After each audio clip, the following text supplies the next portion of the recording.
En esta segunda entrega, en relación a mi tesis doctoral titulada La cosmovisión axioepistémica en la praxis del médico integral comunitario, es mi intención compartir ciertas curiosidades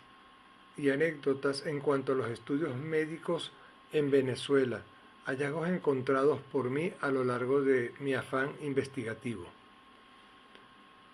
La medicina como ciencia se remonta a épocas ancestrales de la historia del hombre. Aún antes es obvio suponer que estas prácticas fueron encargadas a pocos y distinguidos indígenas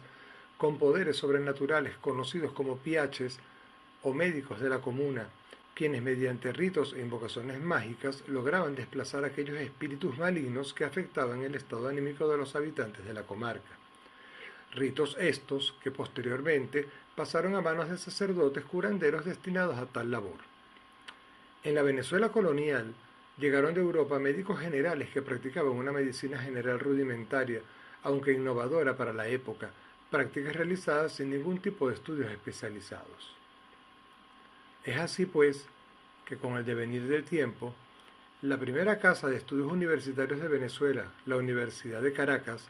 fue creada el 22 de diciembre de 1721 por la Real Cédula del rey Felipe V, posterior a lo cual, según edicto papal del Papa Inocencio XIII en 1722,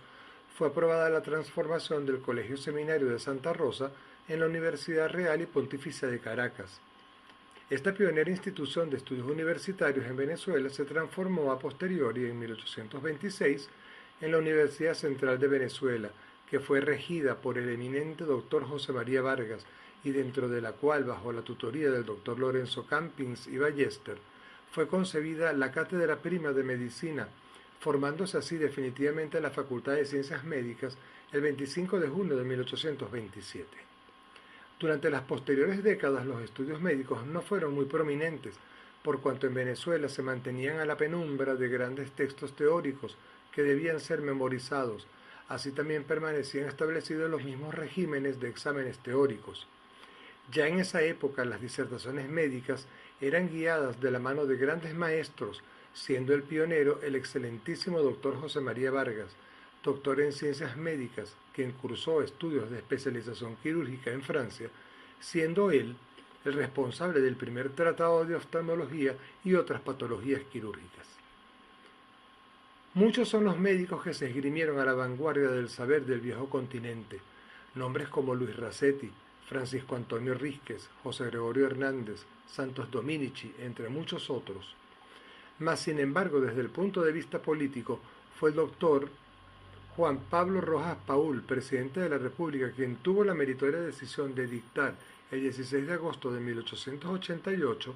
el decreto de fundación del cual vendría a ser el Hospital Vargas. Importa, y por muchas razones, hacer referencia al hecho de que para esa época los cursos de estudios de medicina eran abiertos cada 2 años, siendo necesario que el optante fuese bachiller en ciencias filosóficas. En este sentido, se comprende que los estudios médicos de la época, eminentemente teóricos, adolecían de la praxis como base fundamental del saber médico, ante lo cual el doctor Luis Rasetti fue quien fue el gran propulsor y transformador de los estudios en medicina en Venezuela, a través de quien se ilustra el primer pensum teórico-práctico de los estudios médicos de la Universidad Central de Venezuela, propuesto por el mismo doctor Luis Rasetti, dando así inicio en 1893 a un nuevo ciclo de la medicina de comienzo del siglo XX, que brindó la base de los estudios contemporáneos, y es de esta forma a través de la cual Rasetti se constituyó como el padre de la medicina contemporánea en Venezuela, estudios enriquecidos por un vasto cuerpo de asignaturas.